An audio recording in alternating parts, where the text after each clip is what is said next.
Hello everyone, peace of Christ with everybody. My topic for now is about something very important and all of us we need to know about. Always I hear, people in the West, Western, American, Canadian, Australian, wherever, say, I have a Muslim friend. She have a Muslim friend. And when I hear that, I stop for a second saying to myself, a Muslim friend? Okay, what does that mean? First, let us divide. It's a sentences saying Muslim friend. Okay, we know what friend mean, right? Friend, it's mean someone you accept him as a friend, and he accept you as a friend. It's not one way to go, which mean if you accept someone to be your friend, but he don't accept you as a friend, you cannot be his friend. So it's mean two people accept each other to be friends to each other, right? Okay, good. So first one, friend, we know what it's mean. Now Muslim. What Muslim mean? When we say we have a Muslim friend, what Muslim mean? Muslim it means somebody he believe in Muhammad and the Quran as a holy book. Simple, clear. And if he believe in that, it means he have to follow that. Simple, clear. Okay, what does that mean? What does it have to do with the friendship? What are you trying to tell us? What I'm trying to tell you, that a Muslim, he cannot be your friend. So if a Muslim says to you, I'm your friend, simply he's lying to you. Because he's allowed, as Surah, as chapter 3 verse 28, if you go there, we can see that a Muslim is allowed to lie to you. You see? Let not the believer take for her friends or helper. Except for what? Except, protection. Because you fear that if you say to them that you are not their friend, you might get a harm. Like, if a Muslim man, he is trying to get a citizenship in USA, and the immigration officer ask him to swear in front of him that he will obey the law of America and he will defend America, etc. If he say no, they will not give him citizenship, which is going to cause him a harm. They might kick him out even of the country. So he is allowed to swear lying. So a Muslim is not only allowed to lie to you, he's allowed to swear. He's allowed to deny even that he's a Muslim for the sake of protection. They call it protection. In Islam, they call it in Arabic taqiyya. May guard yourself from them. So you lie as much as you want as long you are guarding yourself from them. So he can say to you, I'm your friend. He can say to you, I love America. He can say to you, I love the West. He can say to you, I love the army of USA. But not what is he have in his heart. He is allowed to say it in his lips as long as he don't believe in it. And we can show you that. We will make a topic about that later to show you a professional study about the word taqiyya, which means the protection, and allowing Muslims to lie. They are allowed to lie to protect themselves from everyone else. Protection is by lying is approved in Islam.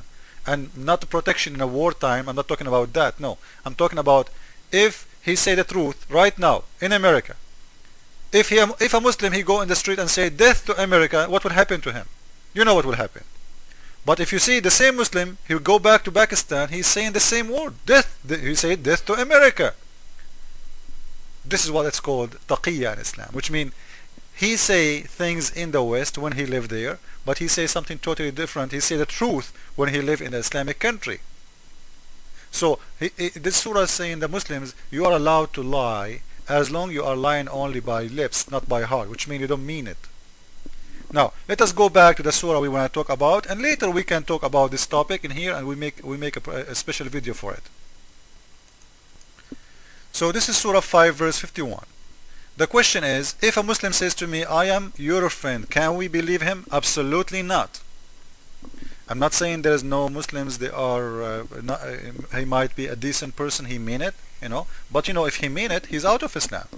Why? Because the surah say that. Which one a Muslim he should follow?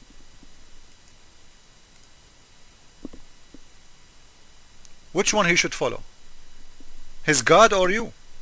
Which one he should trust? Which one, like, how I can believe a Muslim he can be my friend when his Quran saying to him, all you believe, take not the Jew and the Christians for your friends and protectors. Very simple, very clear. So if a Muslim says to me, I am your friend,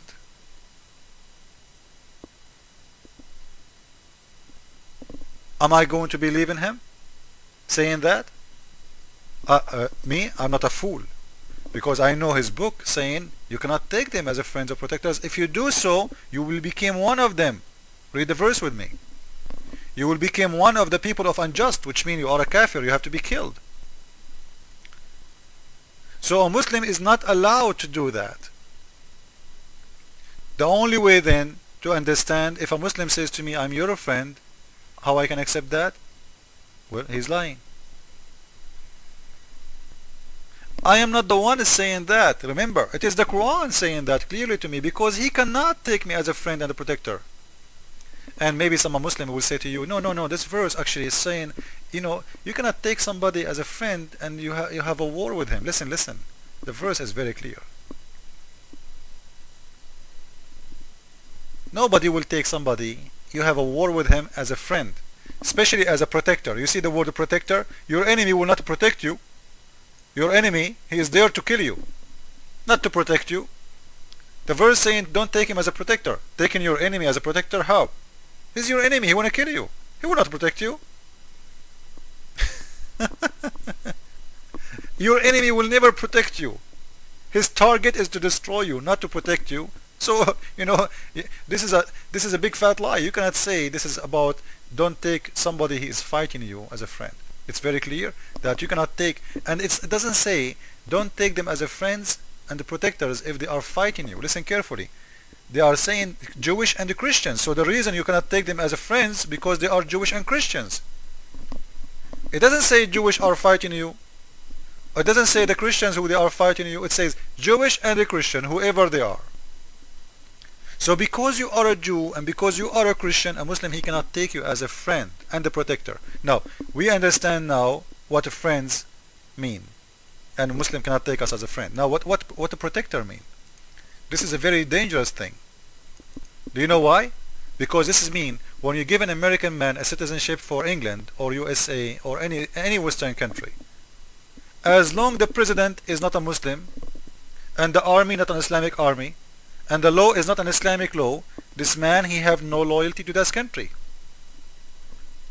Which means he consider his country, this country is an enemy country. If you ask a Muslim who live in America, do you consider the army of USA as in your army? To be a hypocrite, he have to say yes. But if you ask him the truth, this is his Quran, the answer is there. You see it? No? They cannot. You are not allowed to take a Christian or a Jew as a friend or a protector. The president of USA is a Christian. The army is 90% is a Christian people, if not more. The law is not an Islamic law, so they are not allowed to follow the law. They are not allowed to approve the president, the ruler, the government, the army, the police, everything. So what is making Muslims obeying the law in the West? Because they have to. They have no choice. You choose. You say no. You say no. You can go to jail. So as we saw in Surah 3 verse 28, it says you can do that just to lie to them, temporary, to protect yourself, for the sake of protection, but not for real. You don't mean it. You can say I love America, but you don't mean it. So to make it simple and clear, no Muslim can take you as a friend or a protector, because if you do so, he will be out of Islam. So when you see somebody saying to you, I have a Muslim friend, please, for God's sake, correct him. Surah 5 verse 51, you see it? And this is an official government Islamic website, Saudi Arabia website, not my website. So the translation is not my translation even. I hope the topic, this one, is clear. Jesus is Lord, Islam is false. Follow with me, please.